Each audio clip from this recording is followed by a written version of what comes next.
Today's episode is sponsored by Haunters Against Hate, an LGBTQ organization made up of character actors from haunted locations dedicated to promoting inclusion and acceptance. Haunters Against Hate will be having their second event this July in Lexington, Kentucky. Please visit www.hauntersagainst-hate.com for more information, to make a donation, or to purchase items. Proceeds from sales go to benefit different LGBTQ organizations across the country. Hi, everybody. Welcome to Drunken Housewife Reviews. I'm Sarah, the Drunken Housewife. And I'm the host husband, Ian, who tries to keep her on going off the rails. And that's hard to do at times. It's a full-time job. We are here with the amazing, the wonderful, the hilarious, the good-looking Bruce Vilanch. Yes. Legend. Yes, the legend. And our sponsor, we have a special sponsor today. Sponsor today is Haunters Against Hate, a wonderful organization. You can check them out. Google Haunters Against Hate. I want to say it's .com. And well, they have a Facebook group. Yeah, they have a Facebook page as well. There, yeah. So thank you for sponsoring us today. We're going to pull this closer so that we're not yelling from the void. We had to show the merch. Yeah, we had to show the merch. There we go. Yeah, so there we go. There we go. Now we're not so far away. We are and not even in spirit either. Yeah. So yeah, Bruce, we are so excited to be talking to you today. Yeah. Yeah. If it's not Haunters Against, if it's not .com, it's .org. It's .org, yeah. Or .net. I know. I feel embarrassed. I just blanked. It's .com. Like I've learned the drill. Yeah. And I noticed we're both in black. We're all in black. We've all got the frames. It's like the sisters under the skin. Exactly. It's like if I was wearing my glasses though, I just have blue frames, not red. Lovely. Well, I got part of the pandemic behavior was going online and buying lots of cheap glasses because I don't need a prescription anymore. So this is just a brand. So the red glasses guys. So I broke out the red. I was gonna say, I have a friend that hits up Zenny a lot, and it's always like, "Where'd you get Zenny?" I don't even know why I asked where you got those. Zenny is that what do I use? Milog and I can't think of Zooey. Something they keep showing up on on the Facebook feed. Yes. And they're not in China, so I figure they're okay. The ones in China are like, I've had a couple of bitter experiences with that. Yeah, we have too. But you realize now that we've talked about glasses and buying them online, when you go on Facebook again, you're going to have 500 ads. Is that more? Well, good. Bring them on. That's how it works, I think. My father was an optometrist. Bring them on. There you go. A legacy. There you go. You have had, I'm trying to think of another word other than amazing career. It started in Chicago with the Chicago Tribune. That is correct. Yes. Writing I got out of college. Yeah. Well, I was a child actor before that. I was a child actor, but I was never a child star, or we would be having this conversation in rehab. Well, yeah. I mean, because they don't do well. They just generally, as a rule, don't do well. But so I was always in show business, and my parents loved it. They didn't make a living off of me, but I was happy doing it, and they encouraged it. But they wanted me to make a living, so they said, "Well, you can write, so you could go into journalism. That'll never die." Who knew? Yeah. So I wound up after college with a journalism and a theater degree. I wound up at the Chicago Tribune, which was a fabulous place to wind up. Awesome. And I met Bette Midler shortly after I got there and began writing for her, and that hasn't stopped. Now that we're all very old. But way back in, right? I can't hide it. It was 50 years ago. It's like I said, "There you are at the Kennedy Center waving." Yes. Years later. Thank you. Yeah, I mean, I just looking at some of the stuff that you've written for. You are like, what is the term? The EGOT writer. I mean, the EGOT of awards. Writer. Yeah, because I've written all the award shows. Yeah, Emmys, Tonys, those four Oscars, specifically. Yeah. Emmys, Grammys, Oscars, Tonys, multiple times. Oscars 25 times. So yeah, a lot of that. I would say that probably the best Oscar ceremonies were the ones you wrote for, because Well, now everyone's nostalgic for them now. It makes me laugh because, at the time we got the usual, bags of dog poo thrown at us. But people are so nostalgic for those shows, which were actually, had some entertainment value in them. Yes. That and also, of course, back then they're about movies that a lot of people have actually seen. Mm-hmm. One of the interesting phenomena of the pandemic is that people can see all the movies now, and they choose not to. I mean, it wasn't hard to watch Nomadland, but nobody did. Yeah, It won. Yeah. It won, but it's not like it was. It was a generally popular film, which is what the Academy used to do. But that was the nature of the business then. yeah, People forget that the Academy members are all people who actually make movies, and they vote on the movies that they like, that they kind of wish they had made. yeah. And I mean, nobody wishes that they made Spider-Man except people who want a lot of money. Oh, true. I mean, it's not a bad movie, but it's just not. It's not what sparks people to go into the movie business, except people who are looking to make a lot of money, or people who are in a protracted adolescence, who are, I want to do Spider-Man fan. Hi. And Bruce was temporarily taken over by aliens. We'll just edit that part out. No. No, what's funny about that though is that I actually prefer the artistic, the cartoon, the newest cartoon movie that was out. I thought that was more well done than the actual live action movies, because there's more. The one I love to mispronounce, Encanto. Encanto. Encanto, yes. Encanto. Don't get me started about Encanto. Yeah. Encanto. Yes, because now I'm going to start singing "We Don't Talk About Bruno." Well, anyway, the sequel is In Utero. That would be interesting. Yeah. The sequel is. I made a Spanish language joke. I've been canceled. Yeah, I mean, do you worry about cancel culture these days? Because it just seems like it's always there. Of course, I mean, yeah. Oh, it's always been there. Yeah. Yes. No, I mean it's like a minefield, of course, since BLM and all of that. Yeah, I mean it's a confluence of people having a lot of time on their hands, and because of they're locked in their houses, and awful things happening, and they're coalescing and everything. Me Too was the beginning of it, but it just has become this gigantic woke monster, which I feel is getting there's finally some significant pushback on it from people saying, just hang on a minute here. Yeah, exactly. Yeah. Because I know I kind of have been irritated when people are like, oh, well, 15 years ago you said that. Well, people aren't allowed to grow in 15 years and change and learn. Yeah. If you see the things that they did, say 14 years until now, where they pretty much kind of did a 180 and going, oh yeah, just people are, like you said, people aren't allowed to grow into and we live in an era experience. Yeah, right, exactly. And we live in an era of total narcissism, where you can go online and you can just denounce somebody. It's like Germany in the 30s. I'm denouncing so-and-so said this 40 years ago. There's nobody to stop anybody from doing well. I mean, they've taken some steps to try and stop some people from doing that, but so it just fans all the flames. It makes it all crazier. It does.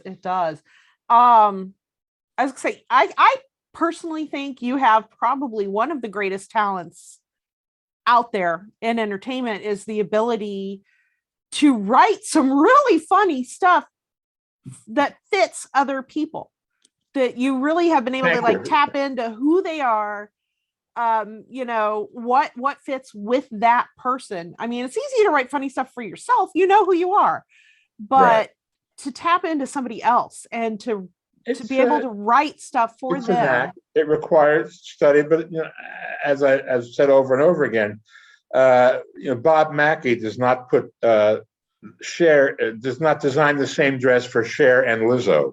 Yeah. exactly. You know, I mean, he's a great dress designer, but he knows. He looks at the bodies, and he looks at the personality, and he looks at what they're putting out there, and he comes up with. I mean, his task is generally to come up with something glamorous. But when he was doing the Carol Burnett show, he had to come up with something hysterically funny. It wasn't glamorous at all necessarily. So it's kind of akin to that. You know, everything you do is a little couture. Yeah. I mean, that's the way I approach it. And I say over and over again, playwrights and screenwriters and novelists have a much harder job. They have to concoct it all out of their heads. And I'm given something to work off of. You know, I'm given a workboard. Yeah. They just have the blank screen to come up with, and that's why so many of them write about what they know and the people they know, and when the people they know recognize themselves, they sue. Well, that's true. Yeah. Or they just go cancel. I don't know. I'm going to talk to that. Yeah. I have a few friends that are writers that I'll read their stuff. I'm like, am I in here? Please say I'm in here. Really, I want to be in here, and I'm not, but you know. Well, then, or you I'm read one of some those horrible weird character people. and you go, that's me. Wait a minute. Yeah. I'm one of those weird people. I'm like, please use me as a character. Please. I'm dying. Let me, yeah. My question was, with all the people that you've worked with on the award show and coming up with their little quips, can you say who are the more difficult ones that you had to work with that you wanted to pull your hair out? Or can you just kind of on those shows, the difficult ones are always the fish out of water.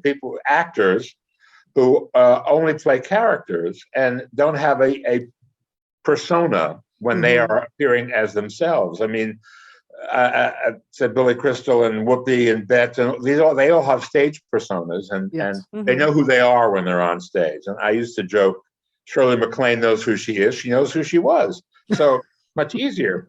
Yeah. But, Keanu Reeves is not the guy from The Matrix, and he's not the guy from Bill and Ted.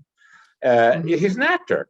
And so for him to come out and have to give an award for art direction, he's not going to have something in his arsenal that you can play off of necessarily. So you kind of go with the category. So they're the ones who are really killers.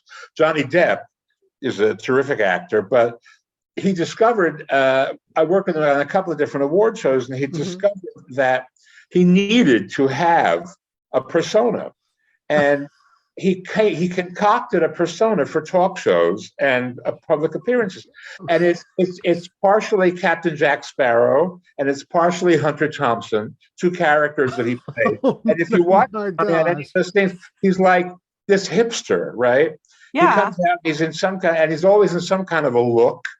And he's always kind of sort of half-baked the whole time. And of course, he's like cut back on his public appearances seriously because of all of his legal drama. Yeah. But at the time when he actually developed this, when he had to go out and sell his project, and the extreme of it was, he said one day that he had finally found somebody whose life he wanted to do as a biopic and wanted to play. And I said, "Who's that?" He said, "Carol Channing."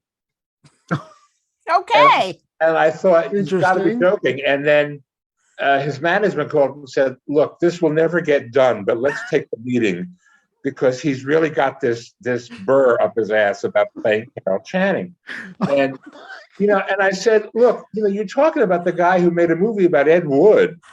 I mean, so oh my God. You never know." Which is a kind of a combination of Johnny Depp and Carol Channing. I mean, this guy who becomes this weird woman.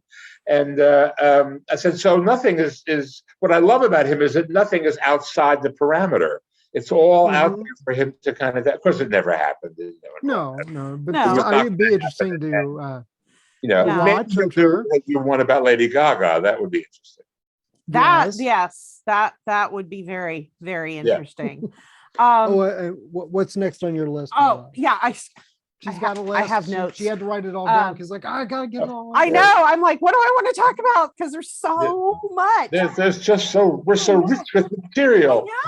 There's so much to talk about with you because I know a lot of people when I say Bruce Vilanch, they've gone who, and I'm like, the guy on Hollywood Squares with the red glasses, and they're like, oh, that guy, he's hilarious.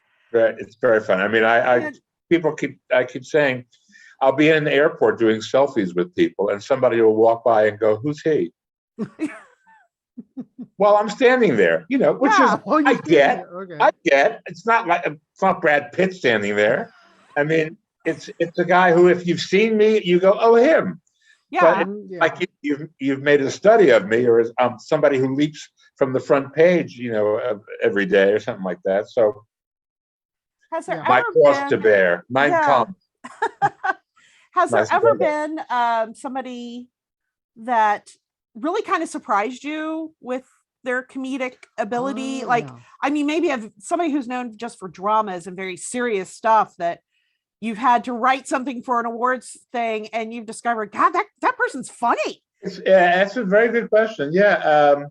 A lot of Hollywood Squares, we would discover the biggest laughs would come from people like Garth Brooks, who nobody was expecting to actually be funny. But he has a great sense of comic timing. And I didn't realize that until I think he was on Squares.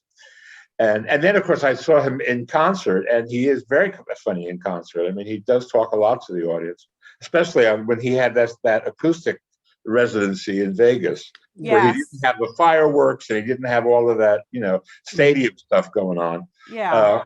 So I discovered he was quite funny, and some people who I don't know, you don't think of them as funny, like Patti LaBelle is hysterical.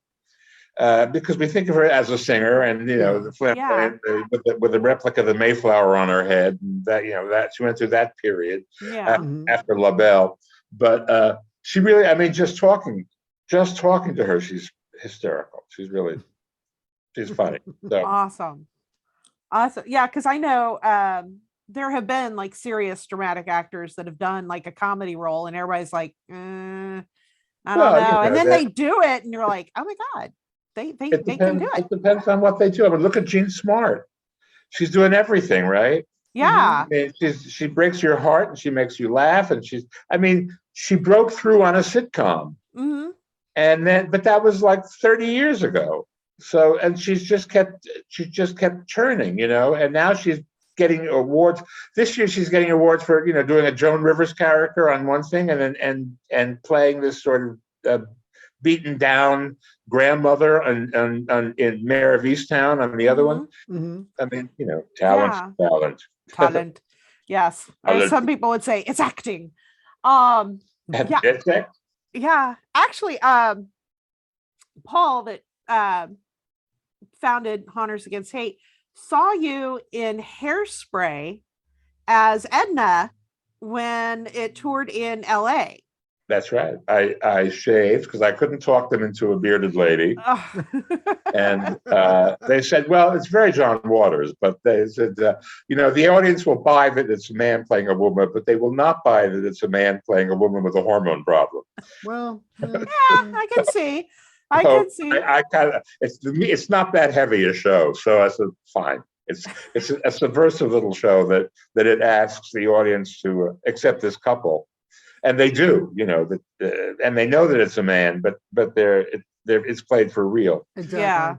So I was great. I mean, I would do it again in a minute once I have the foot surgery. Once you have it was 2 years, and it was pushed every OCD button I had. I had to go in every night and do it 8 times a week. But it's a lighthearted show. I mean, the audience is there to party, and even if you aren't in the mood, the minute you hit the stage, you get the energy. Oh, well, yeah. But as I've said before, if I were Vanessa Redgrave and had to play Medea and kill my children twice, both of them 8 times a week, and drag their corpses around Athens, I would probably not have the same feeling. I think that's occupies more of your mind than getting into a fat suit and being a loving woman.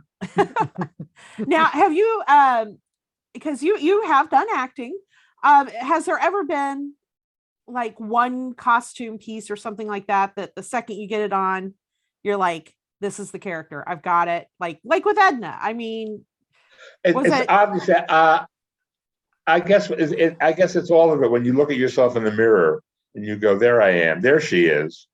Now I've written for Dame Edna, for Barry Humphries, the Americans, and he was on Hollywood Squares, in fact, and he said, once I put the glass, he said, only takes me 15 minutes to become her. He said, I go in and I do the makeup and the wig, but once I put the glasses on, I am Edna. Yes. And he said, once I put the glasses on, Barry is gone. If you're going to talk to me, you're talking to Edna. Mm-hmm. And this is his process. And those are some glasses that Dame Edna wears, the flamingos and all that kind of stuff. So, but that's his discipline. That's his process. That's how he's done it. And that is kind of amazing. But I think generally, the first time I was in the whole Edna Turnblad look, I looked at myself and I said, my God, it's my Aunt Pauline. I look exactly like her. Also, because I remember her from that period, because I'm old enough, Hairspray is 1962, and I'm old enough to remember what Pauline looked like in 1962. And I was a spitting image. It was amazing. That is amazing. You did one thing that we've been trying to find a copy of and have not been able to find a copy of. A Christmas Carol is huge in my family. My father watched every version he could get his hands on. You did a version I don't know if he'd want to watch, or if he would have wanted to watch it. It wasn't a Christmas Carol. It was an original. Yeah, it was Scrooge and Marley. But the cast was that one. Yeah. I did another Christmas picture. I did. It was called "It Nearly Wasn't Christmas." Yeah, it almost wasn't Christmas. It nearly wasn't Christmas, which was about 30 years ago, maybe even more. 1988 years ago. But that was an original. Scrooge and Marley was off of Dickens. Yes, that was a gay indie. Yes, made by a bunch of guys in Chicago. Yeah, we saw the trailer for it. And we're like, oh my God, we need to see this, but we can't find it anywhere. Yeah, well, I'm stunned. I thought that they'd gotten it like on Vudu or something like that. I don't know. I thought it was around, but I don't really track these things. The first one is very hard to find because it lived in syndication for many, many years, and then the internet came in and streaming, and there's so much product. And Hallmark and does Christmas movies starting in August. So there are 8 million Christmas movies. So the older ones kind of get shunted away. Yeah, but this because one, nobody has cell phones. It scares kids. Why don't they just call? Why don't they just text each other? I know. Sometimes we run into that with the youngsters. When we're talking about when I was allowed to drive to the mall in India, and we had to drive there, find a payphone, call home collect to one set of parents, and then that set would call all the other parents, let us know that we got there. They made it. They made it to the mall. Yeah, and then we had to call collect when we were leaving. And several times people were like, well, why didn't you just use your cell phone? It's like, oh honey, no. I know. I have a theory that's why there's so many period pieces being done now. Because to do a contemporary story, everybody knows where everybody is. Everybody is in touch, can be in touch with anybody. There was a great series called Clickbait, where the plot hinged on the girl who in the lead, dropping her phone in the toilet, and she couldn't use it. So she had to do all the old-fashioned stuff, the old-fashioned plotting. That worked for many, many years because she didn't have her device. So they had to castrate her yes, that's exactly even a phrase that so that they could proceed. And I said one reason I think that Game of Thrones is so popular is because yes, they have dragons and they have all of that, but they need to send a message by raven. Yes. From one country to another. That's high fantasy, but they can't just Well, and they yearn for a universe in which those things don't occur because that's entertaining.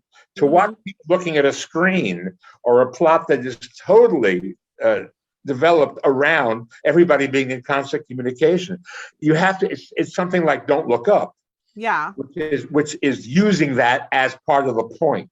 Yes. Yes. Yes. But Yes. to just do it like an innocent thing. I mean, there are so many movies now about stalkers because it's so easy to stalk now with all the devices. It is. It is. It's very scary. You know, I mean, Women in Jeopardy has always been a category. I mean, not on Jeopardy, but in the entire Lifetime network is built on Women in Jeopardy movies. Yeah. Yeah. Exactly.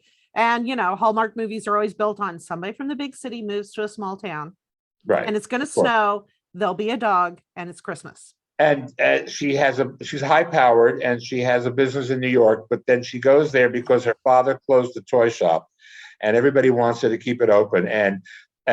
And she accidentally meets the town veterinarian, who is like Eddie, who is like Eddie Cahill, who's like absolutely gorgeous. Yes. And wonderful, and has his fingers in lots of pussies. What can I tell you? I mean, and literally and figuratively. And and she falls for him, and so that's the big dilemma. And that's 428 Hallmark movies. Yeah, right. And they'll do the same thing, only it'll be about the princess of Lithuania, who's hiding in Ohio. Yeah, and the Hallmark is what I call the positive universe. It's all very happy thing. Lifetime is in the negative universe. Exactly. It's like my teacher is a stalker. My teacher is trying to nail my 12-year-old son.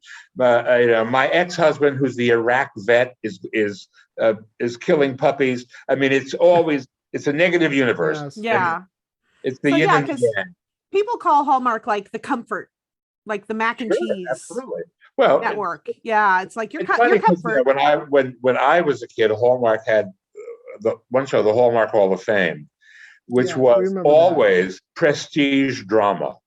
Yes. And it was where you turned and Hallmark prided themselves on their brand was prestige. Now their brand is comfort. Yes. You're absolutely right. Yes. Yeah. Because I know. Comfort and love. Comfort and love. Because I'm pretty sure during the whole lockdown situation last year, I know a lot of money, I know a lot of my friends were like, hey, Hallmark is doing a 24-hour, really? Christmas movie marathon. Christmas in July. Like yeah. And it's like there's comfort in that. Everybody needs their mac and cheese. Yes, but, And then they've also picked up on the cozies, which is in the writing, in the publishing business, cozies are mysteries like Murder, She Wrote. Yes. Yes. Where it's a very nice, kind, not exceptional person gets to solve some horrible, bloody crime. My question with that, though, is why didn't people put two and two together and start running when they saw Jessica Fletcher hitting town? Oh, I always ask that. I'm like, everywhere this woman goes, bodies are hitting the floor. I'm amazed that the villagers of Cabot Cove didn't come after her with torches at night. Well, I think that's why they moved it to say, get out of Cabot Cove. I think that's why they before moved you it to kill New us York. all. Yeah, that's why they moved her to New York, because eventually Cabot Cove was like, no, you got to leave. I joked with Angela. She said, well, I killed everybody. Everybody was killed off there. We had to go someplace else. Well, yeah. I know.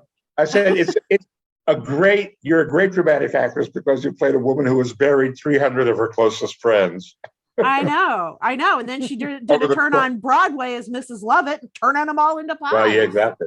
That's right. Yeah. Well, she had to do something with all the bodies. She did. But speaking about the dead and dearly departed, things that you want to forget. Yes. You co-wrote the Star Wars Holiday Special. Oh, yes. Is that part of your deep, dark past? It won't go away. I say, are we allowed to talk about it? Or, of course, yeah. Okay.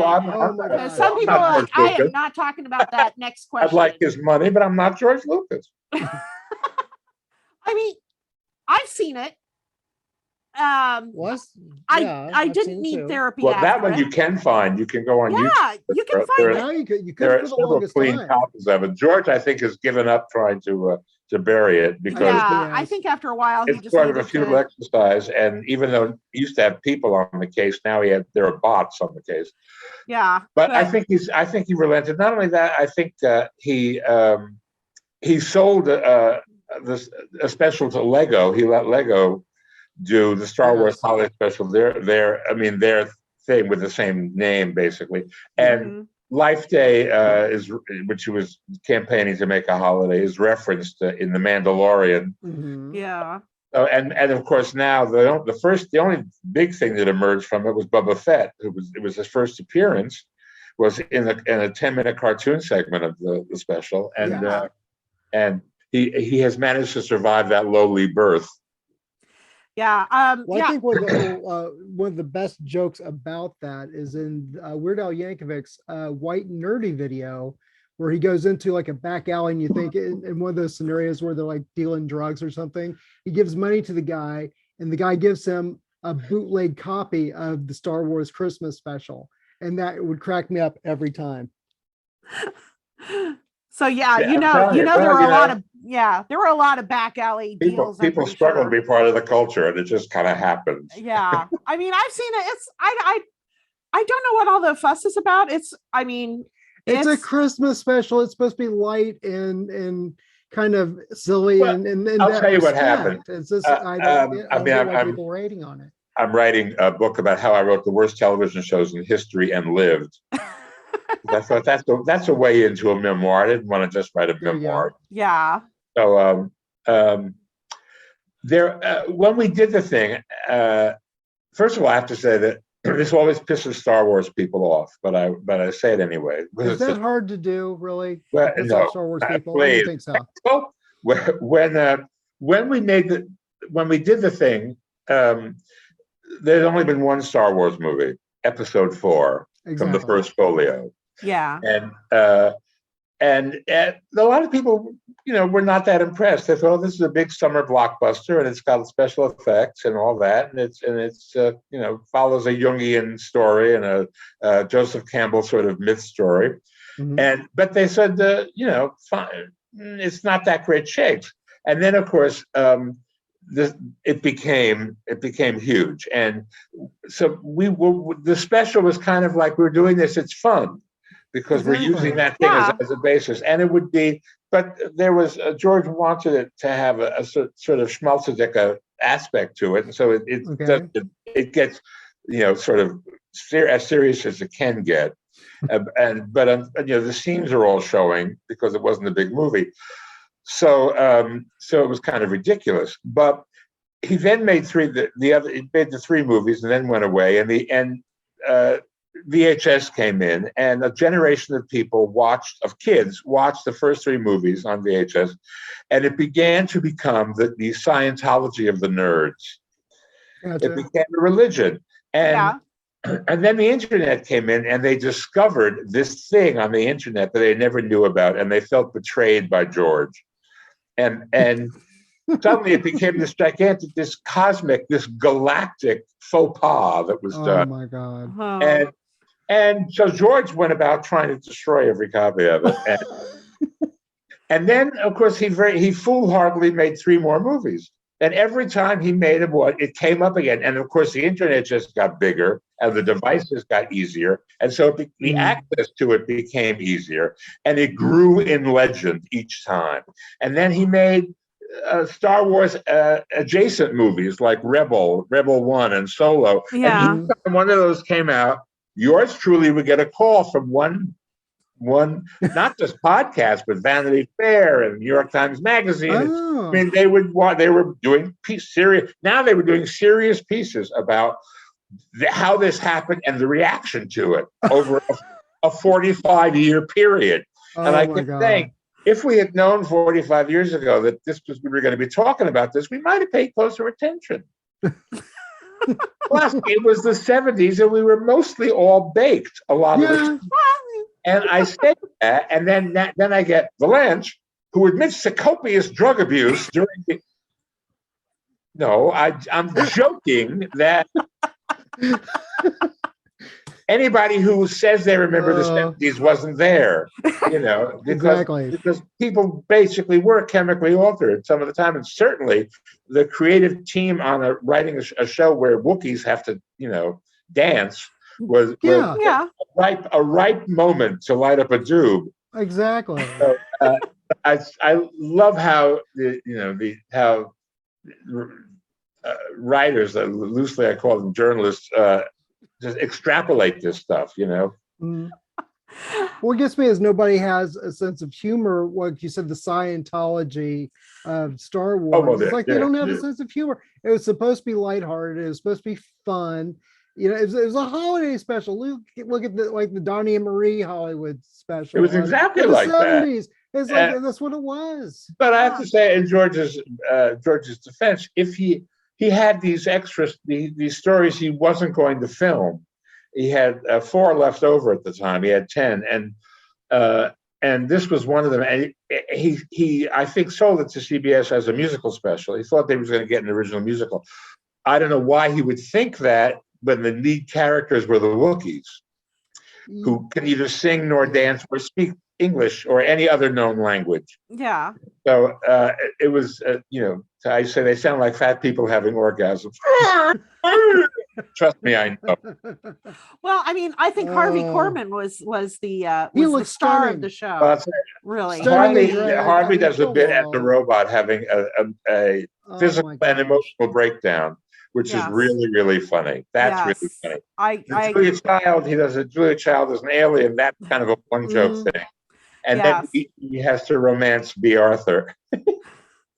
Who was stunning in her role too. I mean, and gives her an opportunity to do a lot of, because she was the queen of the side eye, Mm-hmm. Oh yeah. Nobody could do it like B. No. And that was during her tenure of her TV show as well. I believe her 70s was that TV show. She was Maude at the time. Yeah, Maude at the time. It was way pre Golden Girls.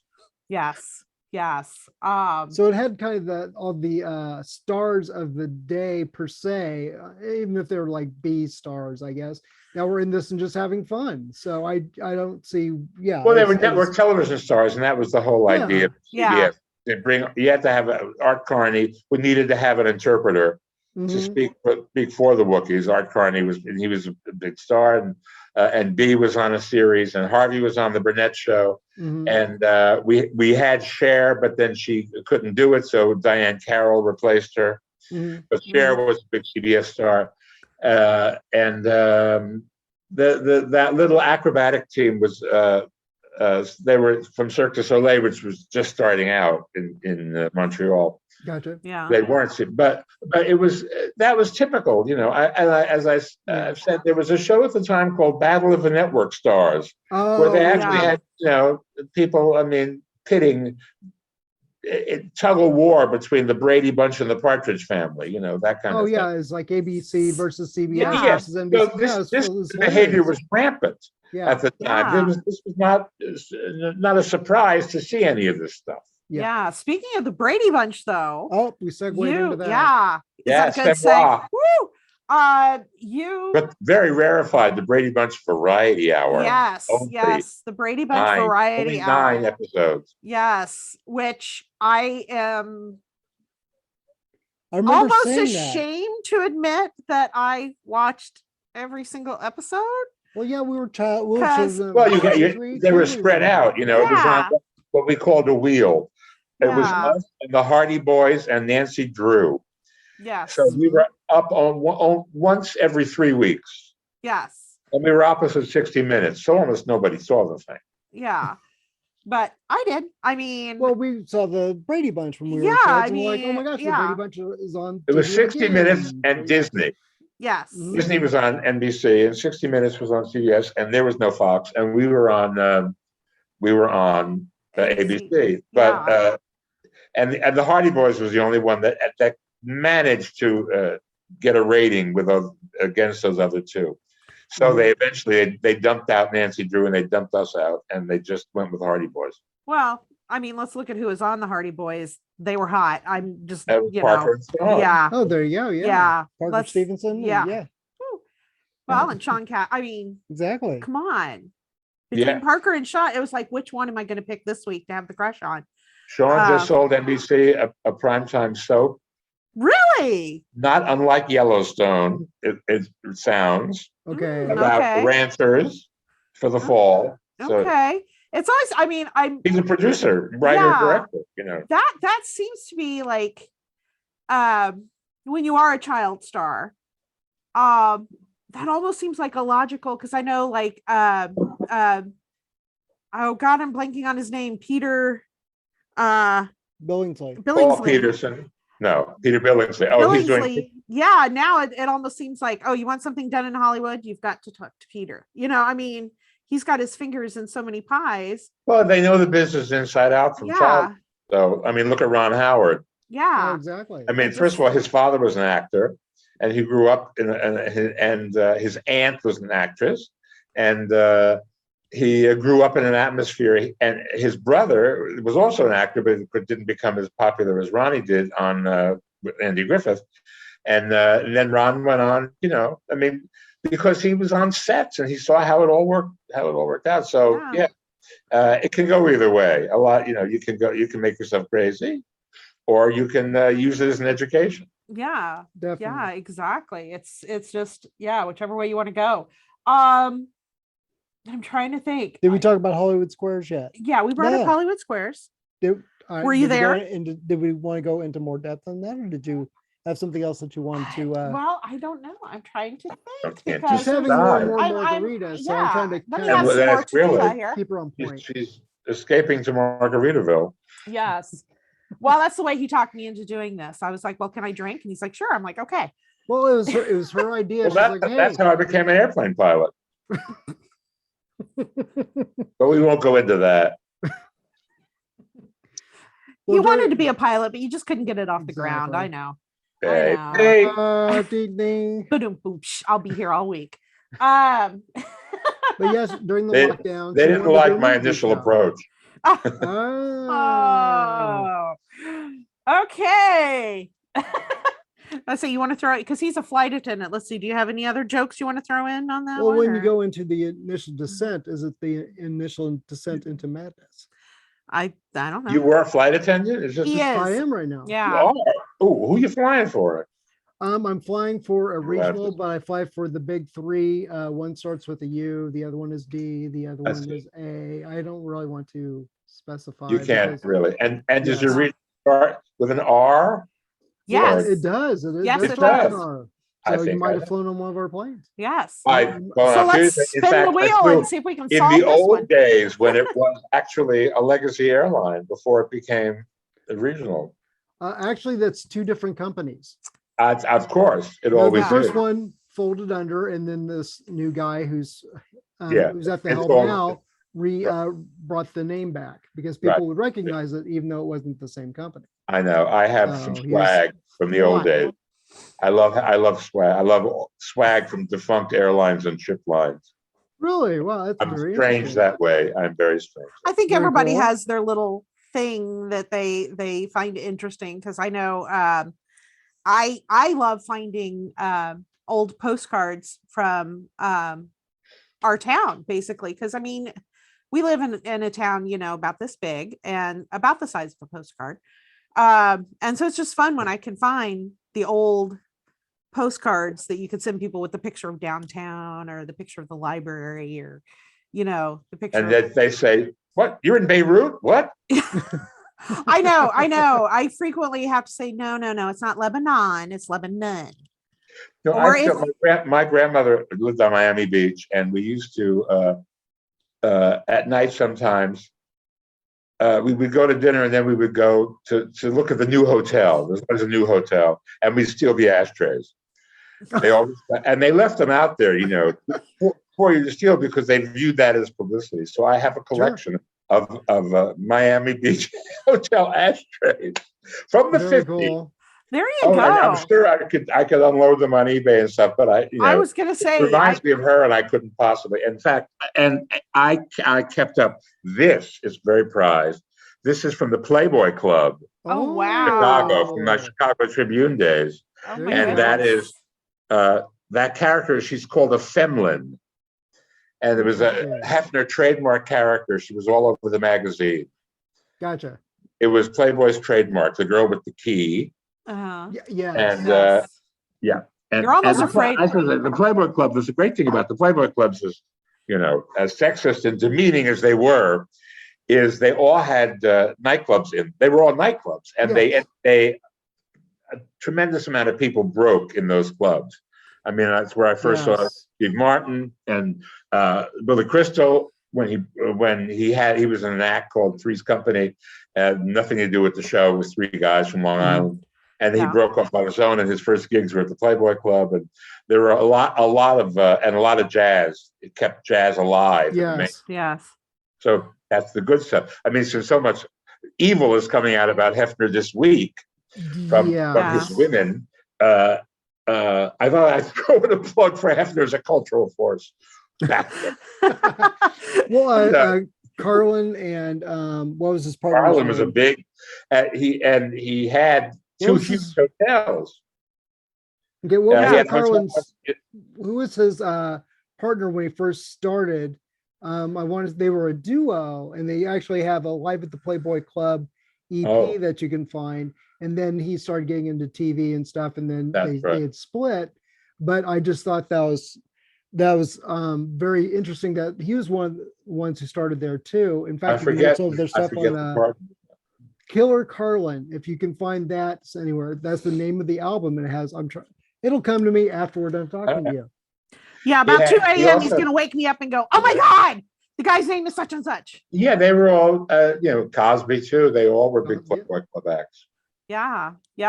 I know but when you see stuff like that around your home, you're almost like, I'm almost afraid to look this up on eBay to see how much it is, how much I could sell it for, because then knowing that's the week you're going to drop it and break it. I was about to say, then you'll drop it. Yeah. Oh my $6,000. Exactly. Cause I know, like my daughter collects Funko Pops. And we have one Funko Pop that is out of the box. We've thrown the box away. We bought it like 2-3 years ago. And now it's like worth a lot of money, but we don't have the box. I'm familiar with that. I have a Carol Burnett as Norma as Gone with the Wind. Oh, yes. Barbie. Yes, that iconic. Oh, Barbie. Barbie made just a line of it, not under Barbie, but it was a Mattel thing. Okay. Yes. And of course, I took it out of the box and I have it on display because it cracks me. I didn't have anything to do with that, but it cracks me up. And somebody said, "Oh, you devalued it terribly by taking it out of the box." And I, it was true. I did devalue it, and later when Carol got the Mark Twain Prize, and I was on the show showing off Bob Mackey's dresses, and I broke the thing out to So I mean, I guess I got it back in the sports, but it's absolutely true. Soccer Tanning is a good friend of mine, and there was a closeout sale at a toy store, and I found a Betty Rizzo Grease Barbie. Oh my gosh! It was in the line with the Barbies, and I gave it to her, and she signed the box and auctioned it off, and got $3,000 for it at an AIDS charity. Oh my goodness! Because she hates any reference to Betty Rizzo. She's like, So if I ever meet her, I shouldn't start singing like Grease songs to her then. No, if you meet her, that's not the way for her heart. No, absolutely. Yeah. Good note. Yeah. Cause I've worked some conventions with some celebrities where you're like, do not talk about such and such with so and so. Yeah, their assistant will say, don't mention this. Don't bring up. And the smart ass in me is like really wanting to go up to him and go, so. Oh, well, yeah, that's the first thing you do. There's just that part of me that wants to do it. I know. Of course. Yeah. It's so tempting. It's so tempting. That's like going up to George Clooney and say, so what have you done since Return of the Killer Tomatoes? Yeah. What have you done since Batman? I haven't seen it. And he would laugh. First of all, he has a great sense of humor. Yeah. And secondly, it's obvious that, you're doing it as a joke. Yeah. Yeah. And But when if they seriously ask about stuff, I have nothing. I own all of the, all the things I did, all the ridiculousness. So, but I mean, some people do have about a certain project that they continually get asked about, that they think they've done so much more than that, and they're forced to go back and revisit that, and they don't want to do it. Yeah, I get it. Yeah, by the same token, though, I think there are a lot of people that want to hold an actor in a role, like, oh well, yeah, you sure. know, like Miley Cyrus, when she started doing her outrageous stuff, everybody's like, but she's Hannah Montana, and I'm like, no, she's not. Yeah, like, she's Miley. She's let like her 20, let her 21 grow years up. old. Let Let her do her thing. Yeah, you don't have to agree with what she's doing, but you got to let her go through the process. You got, that's like saying Neil Patrick Harris is still Doogie Howser. Especially acute because, and it may apply to the Star Wars thing too. This is stuff that people discover when they're children. And so it has a separate meaning for them because it's part of their childhood. Yeah. Yeah. I mean, I doubt that anybody 40 years old was mad at her for not being Hannah Montana. You would be amazed. There were so many talk shows when she there's started. Some rabid fans that were like, but she's Hannah Montana. And I'm like, no, she's not. No. I know your kids loved her as Hannah Montana, and I know this is about your kids, but she's not. That was, as my grandmother Flossie Landau said many times, there's no cure for stupid. No, but you know what helps with it? Tequila. There you go. Washes it down. It does. It helps. It helps. It doesn't cure it, but it helps control your reaction to it. Takes the edge off. Just helps. It just helps. Is there anybody in the industry that you have not written anything for that you would just, if they called you tomorrow and said, hey, I need something by 5 o'clock, you'd be like, yes, finally. Wow. I know it's hard. That's a hard question because you've written. I mean, they're generally people who I don't think, well, they're collaborative, but I mean, like Eddie Izzard is a genius, but, and I would write for him in a minute, but I think he's too busy transitioning or doing something other than writing for himself. I can't think of anybody. It doesn't mean there isn't anybody. It's just that there's, one of those things. I don't have a file of people. Oh, gee, I would love to write. Oh, please. Is there anybody though that you've gotten a call from, like one of their people? It's that you're like, who? Yeah, have you gotten those phone calls where some new starlet is like, oh, I've heard this, Bruce guy can write me some funny stuff, and their people call you and you're like, I have no clue who that person is. Have you? I mean, because I know I see every day like a news blurb about somebody that I'm like, who? They're usually a real housewife of something. Well, yeah, but I mean, like people who've been in movies and stuff that I'm like, so-and-so is doing an act and would like, Yeah. I said, well, I hope so-and-so has a lot of money because that's the only reason I'm doing it. Yeah, because I know. I mean, filthy lucre is lucre. Because I know every day we'll see. I'm not gonna lie, I love reading celebrity gossip. I'm one of those horrible people.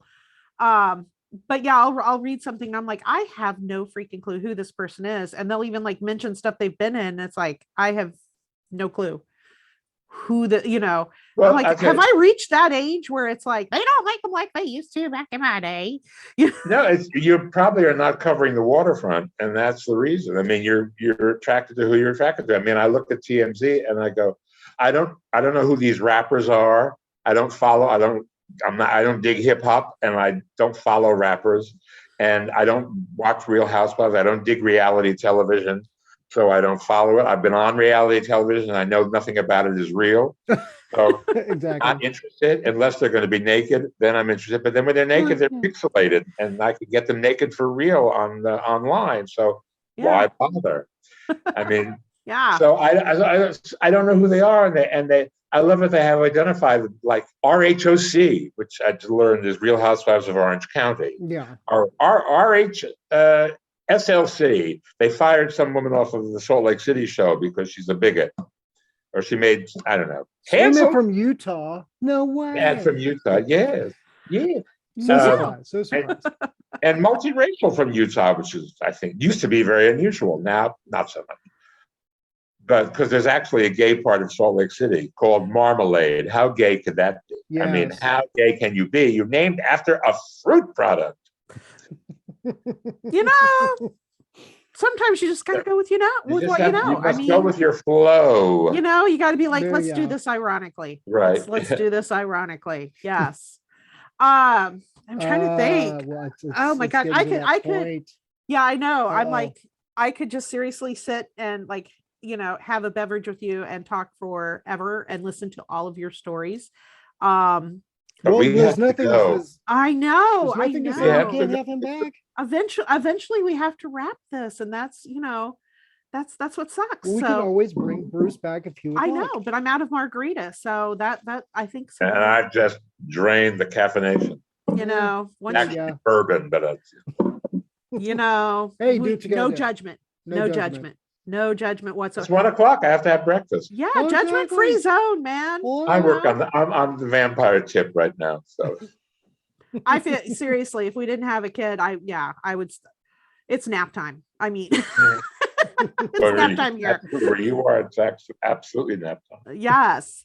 But yeah, this has just been so fabulous. And like I said, I would just love to like sit down with you and drink and talk about all of your stories of Hollywood that you really can't talk I'll about be back. in I'll a have a book podcast. to sell. I'll be Yes. back. There you go. Yes. Exactly. When you get that book, when you're ready to Mhm. to promote that book, call us. We Or will if you have- just Alright. want to tell us more stories, we won't sit here Yeah. and just be, oh, really? Keep going. or if you're in a Oh, yeah. chatty mood, So, yeah, call we're in us. chatty mood. Or after I return to Carmel. Yes. Well, If you there you return go. to Carmel, we'll do dinner, or at least one of us will. He'll stay home and watch the girl.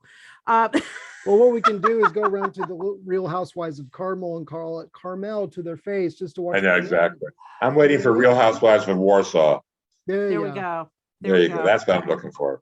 There you go. Beating each other with kielbasa. That's what I'm You're terrible, Muriel. not a well woman. But I'm happy. All righty. Yes. All right. I This must is- go. Yes, but this has been amazing. Okay. Thank you Thank for you. taking time with us. This has Thank just you. been You're- a joy. You're the most fun Kennedys I've ever met since Teddy died. Well, Well, you know, we try. He was good for many a cocktail. I'm sure he I'm was. sure he was. Good old Uncle Teddy. Yeah. Thanks. Bye. Bye. There we go. Well, hey, everyone. Hi. That was the amazing, entertaining, wonderful Bruce Iconic. Vilanch. Iconic Bruce Bruce Vilanch. Basically, if it's an award show and you found some funny stuff in it, Bruce wrote it. He's Bette Midler, Robin Williams, Lily Tomlin. Name me an iconic actor, and he's written something for them. I think he still writes for Bette. Yes, he still writes. Writes for Bette Midler. Mhm. He's just, like I said, I would love to just sit and listen to his Hollywood stories, because I'm pretty sure he's got some that he could not share in a public forum like a podcast. So Exactly. We'll have to dig those stories out of him. yes. Behind the definitely. scenes at the writing of Star Wars Christmas special, I want details. Yes, we want What all were the gory drugs details. involved and who, and all that stuff. Yes. Because Yes, that's yes, awesome. because there were. But yes, he's absolutely amazing. It's been a blast talking to him, and we will be back with more interviews. We are booked for the rest of the month, so we have And a this, lot the more rest coming of the on. month of January and most of And we're February. going into February, so yeah, we've got a lot of stuff coming up for you. And a lot more crazy people for you to listen to. And Yes. we might even squeeze in a couple of reviews. as well. Actual reviews. We're trying to get actual reviews done, so fingers crossed we get that done. Okay. But until then, bye.